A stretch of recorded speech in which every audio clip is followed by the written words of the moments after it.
자, 안녕하세요. 자, 오늘은 7월 7일 월요일입니다. 네, 새로운 한 주가 이렇게 시작됐네요.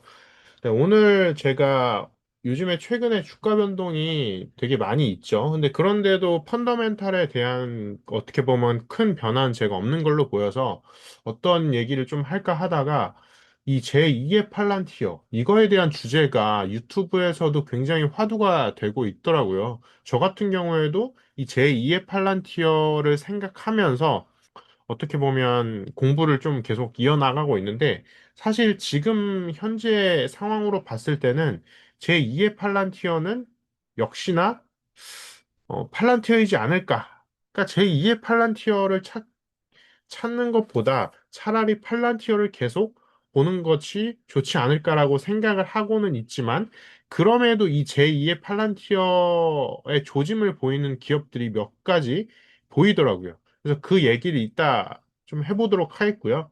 데일리 리포트로 먼저 생각을 해볼게요.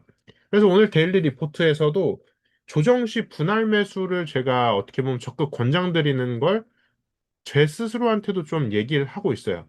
이 얘기를 왜 하냐면, 결국에는 우리가, 여러분들 그 생각 되게 많이 하실 거예요.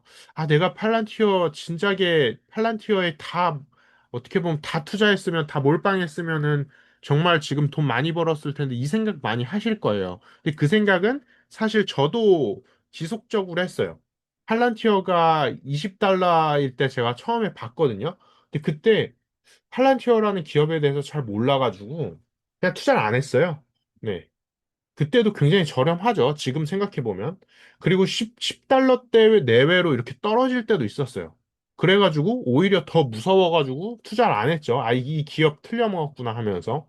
근데 막상 보니까 제가 한 28달러, 30달러일 때부터 본격적으로 팔란티어에 대해서 조금씩 공부를 하기 시작하고, 그리고 4, 50달러일 때 또 공부하면서 분할 매수하고, 또 7, 80달러일 때 또 분할 매수하고, 그리고 지금 같은 경우에는 팔란티어가 한 130, 140달러 이렇게 하다 보니까 팔란티어가 새로운 협약이나 그런 걸 맺을 때마다 조금씩 분할 매수를 하고 있어요. 대신 분할 매수의 양 자체는 그렇게 많지는 않아요, 과거보다.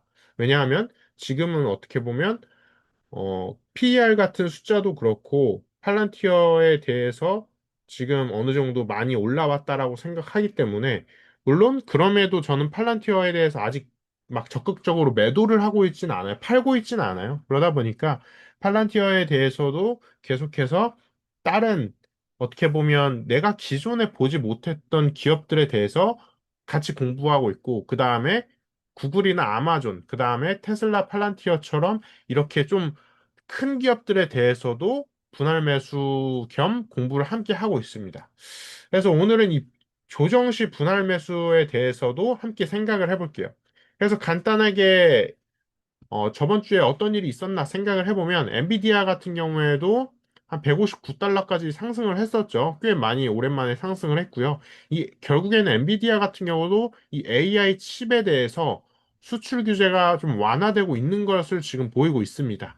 그 다음에 채굴 GPU, 그러니까 지금 어떤 기업들이 또 존재하냐면, 이 비트코인을 채굴하려는 기업들이 존재합니다. 그러니까 비트코인을 채굴을 직접 하거나 또는 비트코인 채굴을 하는 그 서버나 그런 인프라를 만들려는 기업들이 있어요. 근데 그러면 결국엔 필요한 게 GPU죠. 네. 그러니까 엔비디아의 GPU가 과거에 어떻게 많이 상승을 했는지 생각을 해보시면은, 그 기업들도 엔비디아의 GPU가 필요하겠구나라는 걸 우린 다시 한번 생각을 해볼 수가 있어요. 그렇기 때문에 우리가 과거에 대한 공부도 필요한 거예요. 네. 과거에 어떤 기업들이 왜 상승했는지를 생각을 해보면, 현 시대의 기업들이 어떤 기업들이 상승을 할지를 우리가 생각을 해볼 수 있는 거죠. 그래서 엔비디아는 지금 어떻게 보면 그렇게 안 좋은, 그런 펀더멘탈상의 안 좋은 변화는 없는 걸로 보이고요. 그냥 테슬라입니다. 네, 테슬라는 거의 매주가 아니라 매일 매 시간마다 소식이 터지고 있죠. 그래서 트럼프하고 머스크 간의 이 갈등이 좀 진정되는가 보였는데, 갑자기 일론 머스크가 새로운 뭐 미국 어떤 당을 창당하겠다라고 얘기가 나왔어요. 예, 지금 그것 때문에 또 테슬라 투자자들이 지금 유튜브나 다른 어떤 트위터 같은 데서도 엄청나게 지금 난리가 보이고 있는데, 테슬라는 좀 더 지켜봐야 될 것 같습니다. 네. 그다음 팔란티어입니다. 네, 팔란티어도 최근에 액센추어 AI 계약뿐만 아니라 또 다른 어떤 계약들이 맺어지고 있어요.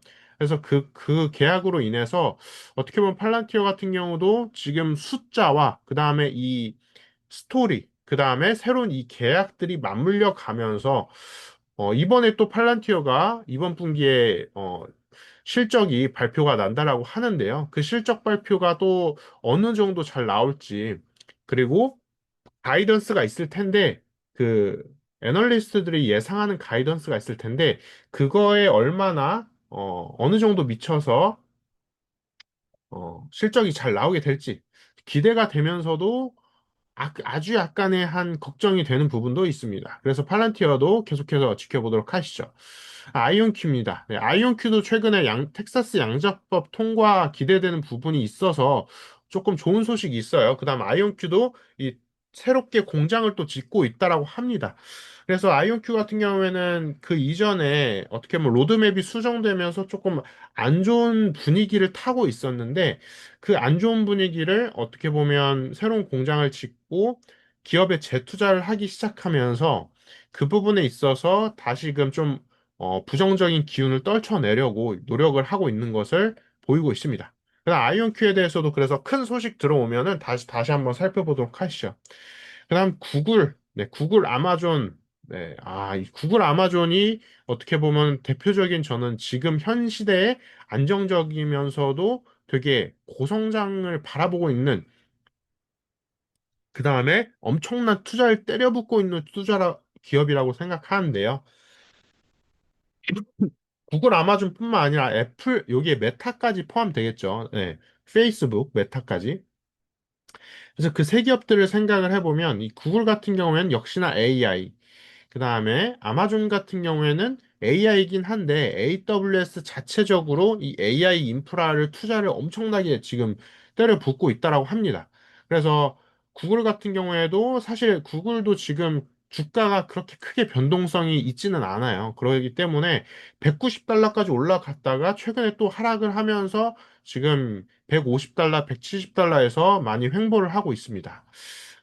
그래서 구글 같은 경우에도 어떻게 보면 새로운 AI가 계속해서 나왔는데도 불구하고 그게 실제로 매출에 반영이 되고 있지는 않은 걸로 보여요. 네, 그러고 있다 보니까 지금 주가가 그렇게 영향을 많이 어떻게 보면 긍정적인 방향으로는 흐르고 있지는 않은 걸로 보입니다. 네, 그냥 중립적인 상태로 보여요.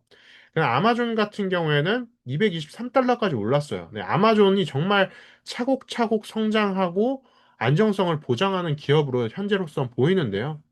아마존 같은 경우에 최근에 드론 사업까지 하고 있어가지고 이 드론으로 해외에서 배송하는 그런 사업까지 하고 있습니다. 그 다음에 AI 인프라까지 어떻게 보면 손보고 있어가지고 이 아마존이 어떻게 보면 이 AI 시대에 정말 수혜라고 하기엔 조금 그렇고, 왜냐하면 이미 기업이 너무 커진 상태이기 때문에 팔란티어랑은 조금 다른 느낌인 거죠. 그러다 보니까 AI를 주력으로 하기보다 아마존 같은 기업은 어떻게 보면 물건을 판매하는 그 판매율 자체에 대해서 생각을 해봐야 됐고, AWS라는 클라우드 시스템이 존재하죠. 그래서 클라우드는 정말 어떻게 보면 마르지 않는 셈이라고 생각을 합니다. 네. 그래서 아마존의 이 AWS가 세계 1위로서 지금 지속적으로 이어나가고 있는데 그 세계 1위를 계속하고 있는 이상 아마존은 조금 계속해서 잘 나가지 않을까라고 생각을 하고 있고요. 그 다음에 애플 같은 경우도 최근에 조금 어떻게 보면 고전을 면치 못하고 있죠. 그래서 애플 같은 경우에는 사실 현재로서 믿어볼 만한 거는 아이폰 17밖에 없지 않나라고 생각을 합니다. 그리고 애플 같은 경우에도 좀 있으면 실적 발표가 또 날 텐데 그 실적 발표에서 이 서비스 부분의 매출이 어느 정도 나올지, 그 다음에 중국에서 아이폰 16, 아이폰 16 판매율이 어느 정도 나올지, 사실 아이폰 16에 대한 판매율이 그렇게 좋진 않을 걸로 예상이 되는데요. 그럼에도 조금 애플 같은 기업도 현금 보유량이 굉장히 높기 때문에 주가 방어를 어느 정도 잘 하고 있습니다. 그래서 애플 같은 경우에는 조금 안정적이긴 하지만 약간 부정적인 방향으로 안정적인 것으로 보이고요. 그 반대로 아마존은 AI와 함께 성장하면서 그런 부분, 이 긍정적인 방향으로 좀 안정적인 걸 볼 수 있습니다. 네, 브로드컴입니다. 네, 브로드컴도 AI 칩 실적이 좀 견조하고 목표가가 상향이 되고 있다라고 합니다. 그러면서 270달러까지 올라왔어요. 그래서 브로드컴도 이번 연도에 어떻게 보면 역시나 AI 칩이 계속해서 판매가 전 세계적으로 이루어짐에 따라서 계속해서 상승됨을 보이고 있습니다. 네. 그렇고요. 네. 그렇게 간단하게 살펴봤고, 역시나 오늘의 시장 환경을 살펴보면은 이 AI 규제, 결국엔 AI를 중심으로 해서 AI와 클라우드 섹터 전반에 좀 긍정적인 모멘텀이 보이고 있습니다. 그 다음에 법적인 부분과 정치 리스크, 이 부분에 대해서 우리가 세계적으로 어떻게 흘러가고 있는지 생각을 해봐야 될 것 같고요. 결국에는 이 정책하고 기술 변화에 따라서 이 분할 매수와 리스크 모니터링 전략이 필요합니다.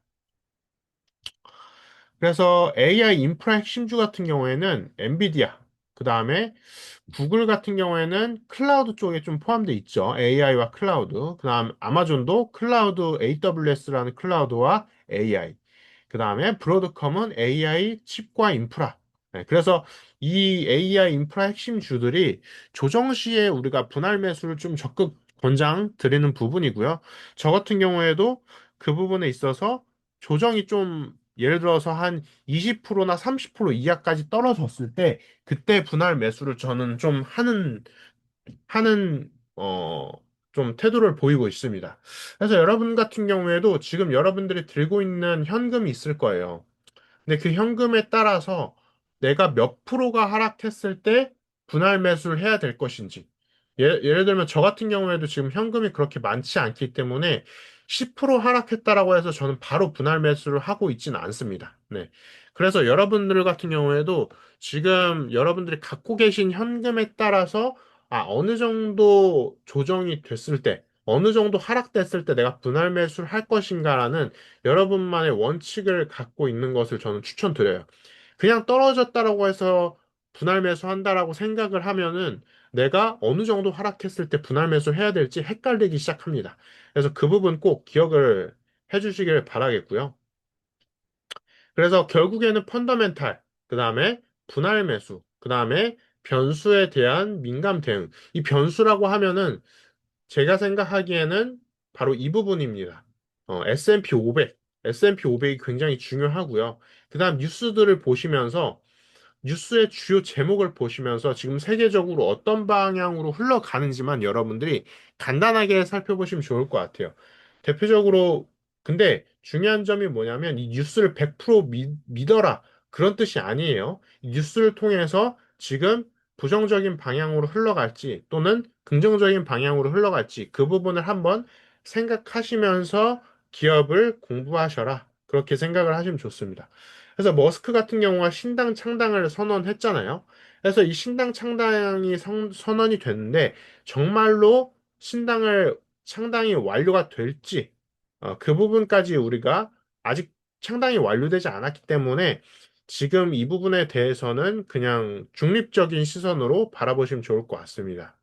그러나 한국 같은 경우가 지금 트럼프 관세 레터 이거에 대해서 지금 기다리고 있고요. 그 다음에 상호 관세가 지금 결과가 아직 100% 나진 않았어요. 그렇기 때문에 지금 이게 또 세계적으로 어떤 영향을 줄지에 대해서 우리가 이게 관세가 분명히 부정적인 영향을 줄 텐데 그러면 이게 미국 주식에는 또 어떤 영향을 줄 수 있을까를 우리가 한번 생각해 보시면 좋을 것 같습니다. 자, 그리고 코인 채굴 기업 비트마인이 이더리움 없고 주가가 뭐 상승했다 이런 얘기가 있을 텐데 분명히 이런 얘기들이 있을 거예요. 근데 이런 기업들을 보면서 그럼 이 기업을 바로 매수해야 되나? 이렇게 막 급하게 생각할 필요 없다는 거예요. 좀 더 이렇게 어떻게 보면 여러분들이 비트마인이라는 기업을 처음 보셨다라고 하면은 좀 더 시간을 두고 지켜보시는 걸 추천을 드릴게요. 자, 그리고 무역 협상, 그다음에 뭐 상하이 증시, 뭐 비트코인 쓸어 담는 기업들 뭐 이런 식으로 얘기가 또 비트코인 얘기가 나오고 있네요. 그래서 이런 것들을 보시면서 그 기업과 비트코인 간의 관계 그런 것들을 여러분들도 한번 생각을 해보시길 바랄게요.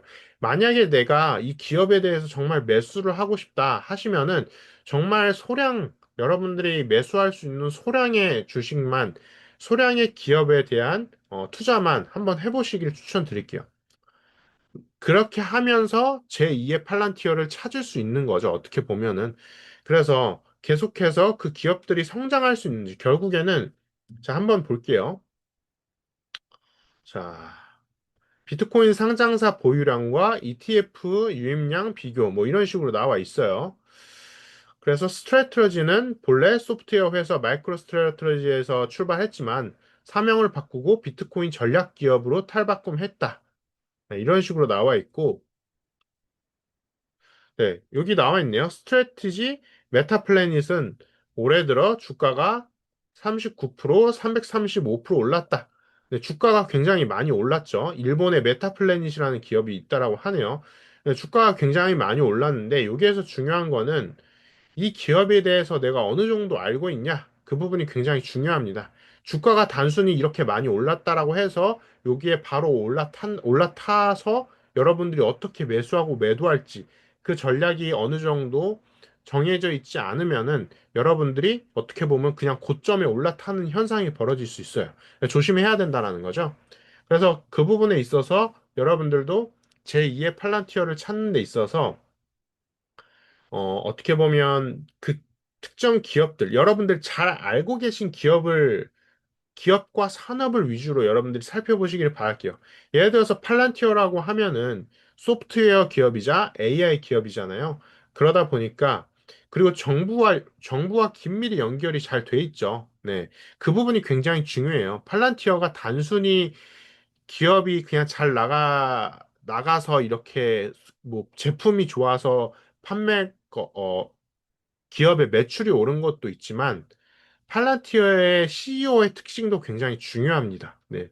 알렉스 카프라는 CEO가 철학을 전공하고 그 철학을 기준으로 해서 AI를 이렇게 선보인 게 굉장히 중요한 부분이죠. 그렇기 때문에 여러분들이 제2의 팔란티어를 찾는 데는 단순히 기업의 제품뿐만 아니라 그 기업의 CEO의 성향도 굉장히 중요합니다. 그리고 그 기업이 어떤 기업과 협약을 맺고 어떤 회사와 또는 어떤 정부와 협약을 맺는지. 대표적으로 팔란티어에 대해서 제가 살펴본 거를 봐보면 자, 봐보면 팔란티어에 대해서는 사명이 굉장히 중요합니다. 네. Why we serve. 그러니까 팔란티어에 왜 입사하게 됐는지. 그것들도 굉장히 팔란티어 내부자들의 의견들도 우리가 봐야 된다는 거죠. 그다음 팔란티어 창업자가 만든 에레브로 은행이 또 있다라고 합니다. 네, 그리고 최근에 또 팔란티어가 이 미 해군과 손잡았다라고 해요. 그러니까 이렇게 팔란티어 같은 경우에는 미 정부와 굉장히 연결이 잘 돼 있어요.